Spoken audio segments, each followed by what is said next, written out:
Hello students, welcome to the humanities with Abhishek Mishra channel. और आज हम अपने जो क्लास 12th हिस्ट्री की सीरीज कर रहे थे उसका चैप्टर नंबर 1 हम लोग कर रहे थे द हड़प्पन सिविलाइजेशन, और आज उसकी क्लास 8 और फाइनल क्लास होगी है। सो जो चैप्टर नंबर 1 है द हड़प्पन सिविलाइजेशन के बारे में, उसको हमने सम अप किया है क्लास 8 क्लासेस में, उसको हमने सम अप किया है। So students please go through each and every classes, तभी आपको सारी क्लासेस अच्छे से और सारे टॉपिक्स अच्छे से समझ में आएगा। सो आज जो इम्पोर्टेंट क्वेश्चन होने वाला है ये एक 8 मार्क्स में क्वेश्चन है, और बहुत one of the most neglected question in हड़प इस चैप्टर का मैं कह सकता हूँ, क्योंकि इसको स्टूडेंट्स करना पसंद नहीं करते। थोड़ा सा टिपिकल है, थोड़ा सा कॉम्प्लेक्स है ये क्वेश्चन, बट आने के चांसेस हैं, क्योंकि जहाँ से आप जिस टॉपिक को आप इग्नोर करते हैं क्वेश्चन वहीं से एग्जामिनर पुट करते हैं।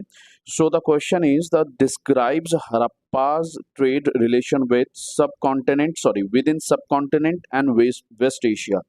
So the question is saying asking कि जो हड़प्पन्स जो लोग थे उनका trade relation within subcontinent of waste Asia is a part of right now जो Syria, Iraq, Saudi Arabia, Iran, Afghanistan से उधर का जो रीजन पड़ता है वो सारे वेस्ट एशिया का पार्ट पड़ता है। सो ओमान, तो ये सारे वेस्ट एशिया के कंट्रीज हैं। और जो हड़प्पन्स का जो ट्रेड था वो विद इन सब कॉन्टिनेंट का मतलब यहाँ पर ये है कि हड़प्पा की जो साइट्स थी, जो इंटायर हड़प्पा की जो ज्योग्राफिकल एक्सपेंशन था, each and every site had their own relation. मतलब मोहनजोदाड़ो का रिलेशन, ट्रेड रिलेशन चनुदड़ो के साथ था, चनुदड़ो का खेतड़ी के साथ था, नागेश्वर का हड़प्पा के साथ था। तो विद इन सब कॉन्टिनेंट भी ट्रेड रिलेशन था। क्वेश्चन पूछ रहा है यहाँ पे, आपको वेरीफाई करना होगा कि विद इन सब कॉन्टिनेंट भी ट्रेड रिलेशन था, और outside the subcontinent which means कि वेस्ट एशिया के भी जो रीजन्स थे उनके साथ भी हड़प्पन्स का ट्रेड था। सो यहाँ पर आपको क्वेश्चन को 3 पार्ट्स में करने होंगे। पहला पार्ट ये रहा जहाँ पे मैं बता रहा हूँ कि डिस्क्राइब ट्रेड। पहले तो हमें ट्रेड के एविडेंस ही बताने पड़ेंगे कि ट्रेड एक्चुअली में होता है था या नहीं होता था। पहला ये पार्ट होगा जहाँ पे हम ट्रेड होने के एविडेंसेस देंगे। उसके बाद हम एग्जाम्पल्स देंगे कि विद इन सब कॉन्टिनेंट में कहाँ ट्रेड होता था, और किन किन वस्तुओं का, किन किन मटेरियल्स का ट्रेड प्रोक्योरमेंट होता था, ट्रेड होता था, और वेस्ट एशिया के किस रीजन के साथ इनका ट्रेड रिलेशन होता था। तो 3 पार्ट्स में ओवरऑल ये क्वेश्चन है, और 8 मार्क्स में अगेन ये दिखने में छोटा है लेकिन 8 मार्क्स का क्वेश्चन है। तो यहाँ पे आपको पहले एविडेंस बताना पड़ेगा कि ट्रेड का क्या रिलेशन, ट्रेड का क्या एविडेंसेस मिलता है। सो ट्रेड के रिगार्डिंग हड़प्पन सिविलाइजेशन में हमें 2 से 3 इनडायरेक्ट एविडेंसेस मिलते हैं। डायरेक्ट एविडेंसेस नहीं है, ट्रेड से रिलेटेड इनडायरेक्ट एविडेंसेस है। पहला इनडायरेक्ट एविडेंसेस जो है वो है मटेरियल्स फॉर क्राफ्ट प्रोडक्शन। सो जो क्राफ्ट प्रोडक्शन, जो बीड, सील्स, फिगरीन्स जो बनते थे, जो भी क्राफ्ट्स का प्रोडक्शन होता था उसके लिए मटेरियल्स लगते थे। some materials were locally available and some other materials had they procured from other Harappan sites। other Harappan sites का फॉर एग्जाम्पल शेल का जो भी सामान अगर फॉर एग्जाम्पल किसी और प्लेस में बन रहा है, चनुदड़ो में एक एग्जाम्पल ले लें कि शेल का बन रहा है, तो चनुदड़ो में लोकली शेल्स अवेलेबल नहीं थे। उन्हें they use to procure from the Nageshwar और बालाकोट साइट ऑफ हड़प्पा। तो हड़प्पा के नागेश्वर और बालाकोट से शेल्स के ऑब्जेक्ट चनुदड़ो के लोग प्रिक्योर करते थे। तो भाई प्रिक्योर कर रहे हैं दैट मीन्स कि वो ट्रेड कर रहे हैं। सो एक इनडायरेक्ट एविडेंस ये मिल गया कि लोकली अवेलेबल रॉ मटेरियल्स थे, और कुछ रॉ मटेरियल्स प्रिक्योर किए जाते थे from other Harappan sites and from other outside the Harappan sites और outside the subcontinent. Okay, so एक तो इनडायरेक्ट एविडेंस ये मिलता है कि उनका ट्रेड होता था, क्योंकि इतनी लार्ज क्वांटिटी में मटेरियल्स अवेलेबल हैं, लोकली भी अवेलेबल हैं, और आउटसाइड से भी वो बाहर से भी वो मंगवाते थे। ओके, तो पहला तो एविडेंस ये है कि ट्रेड होता था। दूसरा एविडेंस है toy model of bullock cart. Bullock cart के भी बहुत सारे टॉय मॉडल्स मिले हैं ड्यूरिंग एक्सकेवेशन, और ऑफ कोर्स अगर ये toy model of bullock cart मिले हैं, इसका मतलब एक्चुअली में ये बुलक कार्ट होते थे उस समय, और तभी ये एक टॉय के फॉर्म में भी आए। फॉर एग्जांपल आज की डेट में हम कार देखते हैं तो कार के टॉयज आते हैं।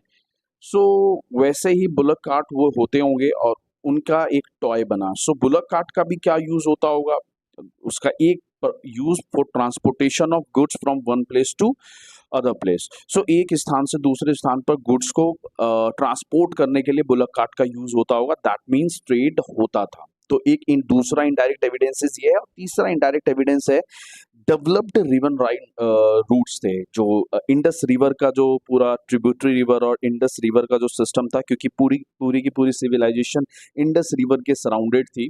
सो वेल डेवलप्ड रिवर राइन रूट्स थे। सो इन रूट्स का यूज माइट भी है कि आप चांसेस हैं कि ट्रेड और ट्रांसपोर्टेशन पर्पस के लिए होता होगा। सो ये these three examples or these three evidences, indirect evidences, indicate करते हैं कि ट्रेड होता था विद इन सब कॉन्टिनेंट और outside the subcontinent, which means West Asia के कंट्रीज के साथ ट्रेड हड़प्पन्स का होता था। अगेन सो इसको आप एग्जाम्पल और इसको स्टेटमेंट में कैसे कन्वर्ट करेंगे, the variety of material use for craft production. Craft production के लिए वेराइटी ऑफ मटेरियल्स यूज्ड होता था। Some raw materials were locally available and many other materials like stones, timber and metal had to be procured from other Harappan sites and outside the civilization. And outside the civilization means the west part of the West Asia, region of the West Asia से procure करते थे। अभी हम उसको देखते हैं जब हम ये वेस्ट एशिया वाले टॉपिक पे जाएंगे, क्योंकि तीन टॉपिक में तीन पार्ट्स में हमें इसको आंसर को करना होगा। The terracotta toy model of bullock cart suggests that cart was an important means of transporting of goods, transporting means of transporting of goods. तो एक तो इनडायरेक्ट एविडेंस जो अभी हमने थोड़ी देर पहले डिस्कस किया, और एक तीसरा इनडायरेक्ट एविडेंस है people apart from riverine routes of Indus it tributary were also likely used for transporting of goods and people. So apart from the bullock cart, river Rhine routes of Indus and its tributary also used for transporting of goods and people. So these three evidences are available कि trade होता था in Harappan civilisation. अब second part है question का कि Harappan procured material from within subcontinent which are the following. So Harappan used to procure shell from Nageshwar and Balakot settlement. Again ये पहला हम सब पढ़ चुके हैं स्टूडेंट्स, आप यहाँ पे देख रहे होंगे, कुछ भी नथिंग इज न्यू, कुछ भी नया नहीं है। We have already discussed in earlier classes. चतुर्गई was in source of lapis lazuli stone, ये कि स्टोन था, ब्लू स्टोन होता था, that were highly valued. Lothal was the source of carnelian, ये रेड कार्लिनियन रेड कलर का होता था, और ये भरूच और गुजरात के भरूच से मिलता था। Steatite used to procure from south Rajasthan and northern Gujarat, तो ये भी हमने पढ़ रखा है। सो these are the evidences which are suggesting that कि Harappan people used to procure the different type of raw material from within subcontinent. These are the examples. Metals used to procure from Rajasthan, और metals में भी like copper जो metals था वो राजस्थान के खेतड़ी से वो प्रोक्योर करते थे। गोल्ड मेटल प्रोक्योर करते थे, they use to procure from Karnataka से Kolar gold field. Remember the point कि कर्नाटका के KGF कोलार गोल्ड फील्ड से वो they use to procure gold. So ये विद इन सब कॉन्टिनेंट इनका एक ट्रेड है। Another strategy for procuring raw material may have been to send expeditions. So raw materials के बारे में मोर इन्फॉर्मेशन उस जमाने में लोगों को लगाने के लिए, मतलब हड़प्पन्स क्या करते थे, एक्सपीडिशंस भेजते थे कि आप नए नए रॉ मटेरियल के माइन सेंटर्स पता लगाइए। Expeditions to area such as Khetri region of Rajasthan for copper, south India for gold, and Karnataka की बात हो रही है यहाँ पे। These expeditions establish communication with locals, और जो एक्सपीडिशंस में लोग जाते थे they use to communicate with the locals. For instances, Harappan's artifacts like stalactite microbeads are found in these area which indicate the communication with the locals. Okay, so जो Harappan stalactite के जो microbeads बने हुए थे, ये एक्सपीडिशंस वाले लोग अपने साथ लेके चलते थे, और ये ऐसी जगह मिले हैं जहाँ पे इसके बनने के चांसेस नहीं है। सो ऐसी जगह पे, ऐसी रीजन में ये माइक्रोबीड्स मिले हैं, सो विच आर सजेस्टिंग दैट कि भाई जो लोग एक्सपीडिशन इस एरिया में आते होंगे वो अपने साथ ये लेकर आते होंगे और यहाँ के लोगों के साथ वो कम्युनिकेशन एस्टैब्लिश करते होंगे. So that is also evidences regarding the trade within subcontinents. According to archaeologists, it is possible that people of this region supplied copper to the Hadappans. और this region का मतलब यहाँ पे खेतड़ी रीजन की बात हो रही है. So the people of Khetri region used to supply copper to the Hadappans. Hadappans मतलब जो हड़प्पा के अदर साइड से वहाँ पे उनको सप्लाई करते थे कॉपर मेटल. ठीक है स्टूडेंट्स. सो यहाँ पे एक नोट्स है, ये एमसीक्यू के पर्पज से इंपॉर्टेंट है. Ganeshwar Jodhpura culture is located at Khetri region. और अगेन स्टूडेंट मैं आपको ये बता दूं कि आपने पढ़ा होगा कि हड़प्पन सिविलाइजेशन को टाइमलाइन में हम 3 पार्ट्स में डिवाइड करते हैं. अर्ली हड़प्पन सिविलाइजेशन, ये हमने फर्स्ट या सेकेंड क्लास में पढ़ा था. Early Harappan civilization, mature Harappan civilization and the later Harappan civilization. So late Harappan civilization में जो कल्चर बिलोंग करती है वो गणेश्वरा एंड जोधपुरा जो कल्चर है वो लेट हड़प्पन सिविलाइजेशन है. मतलब जब मेच्योर हड़प्पन सिविलाइजेशन खत्म हो गया जो भी हम पढ़ रहे हैं. और मेच्योर हड़प्पन सिविलाइजेशन का टाइम पीरियड आपको पता है 2600 BCE टू 1900 BCE है. सो स्टूडेंट्स ये टॉपिक जो भी मैंने बात करी, अगर आपको इसके ऊपर क्लैरिटी नहीं मिली है so you need to go through the all the classes we have already done. So आपको वो सारे टॉपिक्स पे समझना होगा, तभी आपको ये पॉइंट यहाँ पे समझ में आएगा. So third part of the question is कि Harappans also had trade relation with outside region of Harappans. Outside region में भी था which are Harappan civilization which are following. So outside the Harappan civilization भी ट्रेड था. एग्जाम्पल है कि archaeologist suggest that Harappans also use to procure copper from Oman. और Oman is in region of waste Asia, एक country भी है. Chemical analysis of Omani copper and Harappan artifacts have traces of nickel. So Omani copper और जो कुछ Harappan artifacts की जो चीजें थी उनमें निकल्स के ट्रेसेस मिले हैं. And these which had a common origin, और जो ट्रेसेस मिले हैं निकल्स के, ये कॉमन ओरिजिन है और ये निकल बेसिकली ओमान से प्रोक्योर किए गए थे. सो ये एविडेंस सजेस्ट कर रहे हैं कि that the thing was procured from the Oman region. The other evidences indicate that Hadappans had contact with Omanis. For example, a distinctive type of vessels with Hadappan jar coated with thick layer of black clay has been found at Omani sites. Okay, so the distinctive Hadappan jar जो सिर्फ Harappan people use to make, वही बनाते थे. They found at a different Omani sites. Omani sites पे वो Harappan distinctive Harappan jar मिला है with thick layer of black clay. So वो केवल हड़प्पन लोग ही बनाते थे और वो मटेरियल, वो जार आपको कहाँ मिलता है? ओमान्स की डिफरेंट साइट्स पे मिलते हैं. सो ये एविडेंसेस इसको इंडिकेट कर रहे हैं कि हड़प्पन्स यहाँ पर आते थे और उनका कम्युनिकेशन और ट्रेड रिलेशन होगा, तभी यहाँ पे ये सारी चीजें वहाँ पे ओमान में मिल रही हैं. ओमान की चीजें हड़प्पन सिविलाइजेशन में मिल रही हैं. सो अपने आप तो जा नहीं सकते. सो कुछ ना कुछ कम्युनिकेशन रहा होगा और वो ट्रेड पर्पज से ही रहा होगा. इसलिए एक सेकेंड एविडेंस ये है. इसके साथ आपका ये आंसर भी फिनिश होता है कि trade relation within subcontinent, trade कैसे था, मतलब ट्रेड के बारे में एविडेंसेस, विद इन सब कॉन्टिनेंट ट्रेड होता था इसके एविडेंसेस, और वेस्ट एशिया के साथ जो ट्रेड होता था इसके एविडेंसेस. और दैट्स हाउ द टॉपिक, और आप इसके आंसर्स को एंड करेंगे.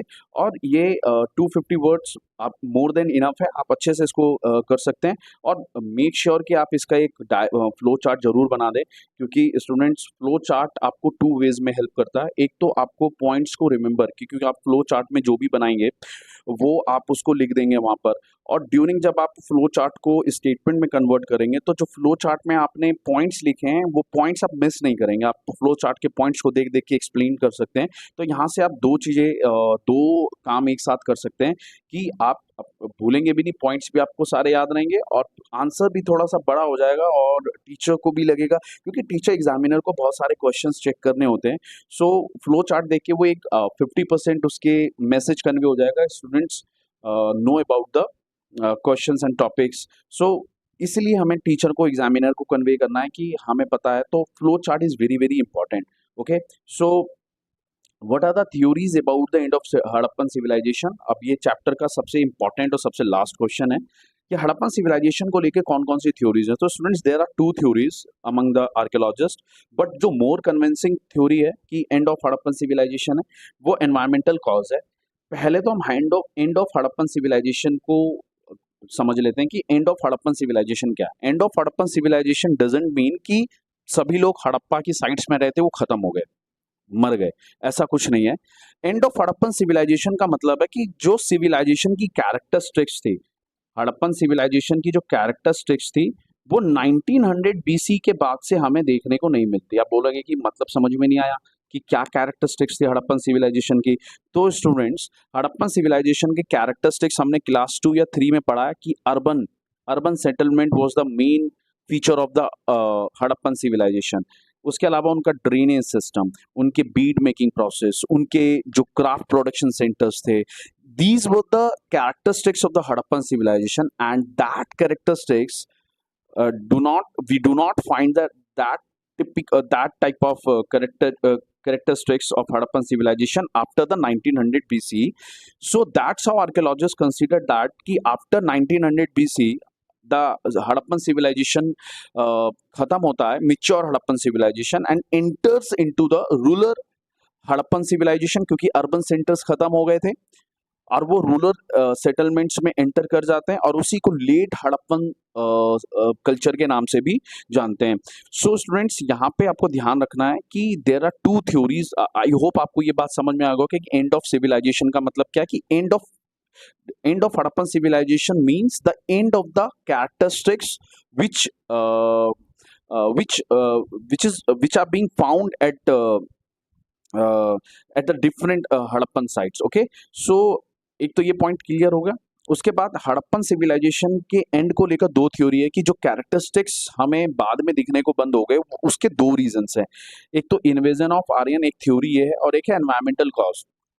जो हिस्टोरियंस हैं उनके बीच में एक कॉमन कंसेंसस ये है कि एनवायरमेंटल कॉज वेरी कन्विंसिंग है, कि इसकी वजह से हड़प्पन सिविलाइजेशन के डिफरेंट साइट्स क्या हो गए थे, डिवास्टेटेड हो गए थे, बर्बाद हो गए थे, और फिर वो हड़प्पन सिविलाइजेशन एंड हो गया।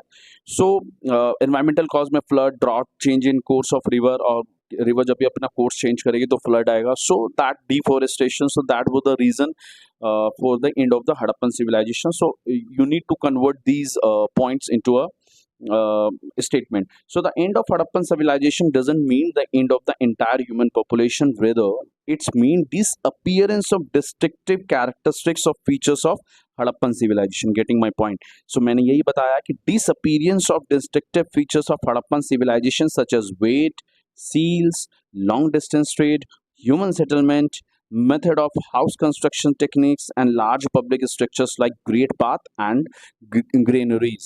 Okay, so these were the features ended, and that features ended, that led to the end of the Harappan civilization. Okay, so the end of Harappan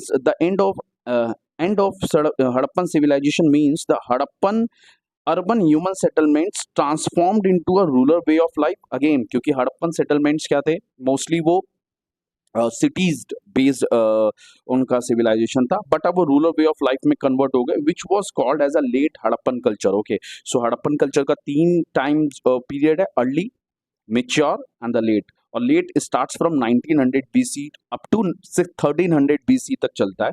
ठीक है, so although archaeologists have different opinions regarding end of Harappan civilizations which are following. Some archaeologist suggest that Aryans invasion was the reason for ending of Harappan civilization, but this theory has not gained much importance, और इसको ज़्यादा लेकर consensus नहीं है। But the some archaeologists suggest that environmental cause led to the end of civilization, which include deforestation, flood, earthquake, drought, and change in the course of rivers. So these were the reasons behind for the end of the civilization. कैसे? क्योंकि deforestation हुआ, drought आने लगी, बारिश कम हो गया, बारिश कम हो गया और drought आ गए, तो वो एरिया फर्टिलिटी उसका एंड हो जाता है, तो लोग अब उस एरिया से माइग्रेट करके रूरल सेटलमेंट्स की ओर माइग्रेट करने लगे। और बेसिकली सबसे मतलब अगर मैं आपको यहाँ पे थोड़ा सा और स्पेसिफिकली बताऊं, तो इसको अच्छे से हम ऐसे समझ सकते हैं कि, एक सेकेंड, इसको हम अच्छे से ऐसे समझ सकते हैं कि जो हड़प्पन सिविलाइजेशन का ये साइट था, उस समय तो ऐसे ही इंडिया का एक, मैं रफली एक चीज़ वो बना रहा हूँ। सो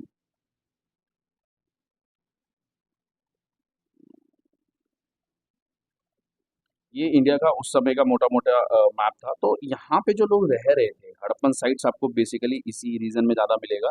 सो what happened the end of civilian, people started migrate to these regions. East की तरफ वो माइग्रेट होने लगे, बेसिकली यूपी और जो आज का बिहार का स्टेट है, इस तरफ माइग्रेट होने लगे during after the end of the Harappan civilization. तो माइग्रेशन इस तरफ स्टार्ट हुआ, धीरे-धीरे माइग्रेशन हुआ और 600 बीसी तक आते-आते, नेक्स्ट चैप्टर में हम पढ़ेंगे, 600 बीसी तक आते-आते ये जो गंगा फ्लड प्लेन है, जिसे जो आज बिहार का रीजन है, यहाँ पे काफ़ी पॉपुलेशन रिज़ाइड करने लगी, हैबिटेट करने लगी और यहीं से महाजनपदा टाइम पीरियड स्टार्ट होता है। सो हम सेकंड चैप्टर में इसको अच्छे से समझेंगे।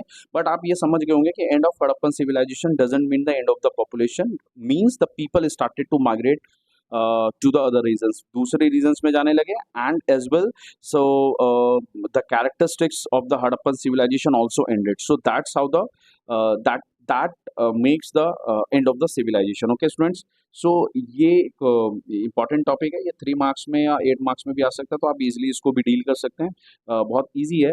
उसके बाद कुछ फैक्चुअल्स बातें हैं जो एमसीक्यू के पर्पस से इंपॉर्टेंट है। Alexander Cunningham, the first director general of ASI archaeological survey of India, as also called as the father of Indian archaeology. ये आ सकता है कि who is considered as a father of Indian archaeology. The second is cylindrical seals typical of Mesopotamia. Hubbed bull motif has been found from the Indus region. So Mesopotamians जो seals हैं वो have been found at the different Indus region. तो ये भी एक इस बात का प्रूफ है कि हड़प्पन सिविलाइजेशन का ट्रेड रिलेशन था, मेसोपोटामिया के साथ भी उनका ट्रेड रिलेशन था। उसके अलावा Mesopotamian myth sage of Meluha.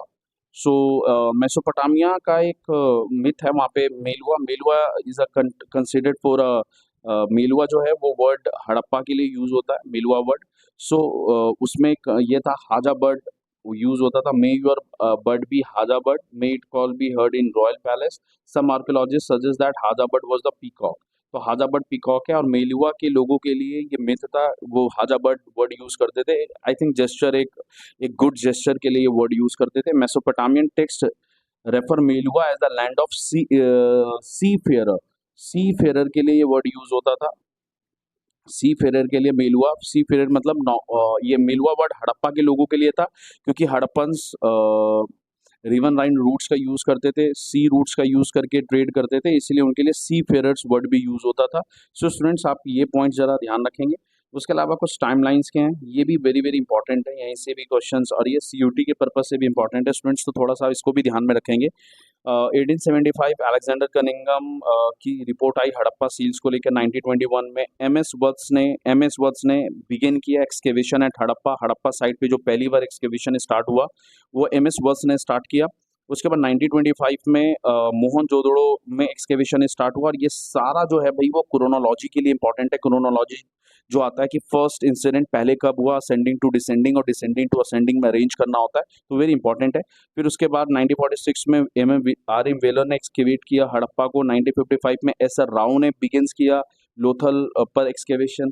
60 में बीबी लाल और बी के थापड़ ने कालीबंगा में जो राजस्थान में उसको एक्सकेवेट किया। उसके बाद 1990 में आर एस बेस्ट ने एक्सकेवेट किया धोलावीरा में, जो कि यूनेस्को वर्ल्ड हेरिटेज साइट भी है। सो आप इसको देख सकते हैं। फिर 1974 में MR Mughal begins exploration in Bahawalpur, that was also the part of Harappan civilizations. तो आपको यहाँ पे क्या याद करने की जरूरत है, आपको यहाँ पे ये याद रखने की जरूरत है, आपको ये पूरा याद नहीं करना है। देखिए बच्चे स्टूडेंट्स, आपको ना क्या करना है ना, आपकी मेमोरी का यहाँ पे इस्तेमाल केवल ऐसे मेमोरी का इस्तेमाल एक इमेज मेमोरी के फॉर्म में करना है कि आप देख लेना है कि हाँ ये इसके साथ है, ये इसके साथ, ये इसके साथ है। याद करने मत बैठना, क्योंकि ज़्यादा टाइम वेस्ट होता है इसमें ऐसी चीज़ों में। आप इमेज बेस्ड इसको याद कर लेना कि हाँ इसके साथ ये, इसके साथ ये। जैसे ही आप दोबारा क्वेश्चंस में या आप क्वेश्चन पेपर में देखेंगे तो आप जल्दी से रिलेट कर पाएंगे कि हाँ मैंने ये देखा था, उसके साथ कनेक्ट हो रहा था। सो आपको ऐसे याद करना है and that's how this chapter ends. और इसके साथ ही आई होप स्टूडेंट्स आपको ये चैप्टर अच्छे से समझ में आया। अगेन मैं आपसे कह रहा हूँ कि कोई भी चैप्टर से रिलेटेड कुछ भी टॉपिक आपको समझ में नहीं आया, कोई सी क्लास आपको समझ में नहीं आया, कमेंट करके आप अपने क्वेरीज को पूछ सकते हैं। और स्टूडेंट्स प्लीज़ इस जो चैनल को आप लाइक शेयर एंड सब्सक्राइब कर ज़रूर करें, और आने वाले टाइम में हम जो दूसरे कोर्सेज़ हैं ज्योग्राफी का वो भी हम स्टार्ट करेंगे, और ये चैप्टर 2 नेक्स्ट क्लास में हम चैप्टर 2 किंगशिप वाला स्टार्ट करेंगे। So that's all for today. Thank you.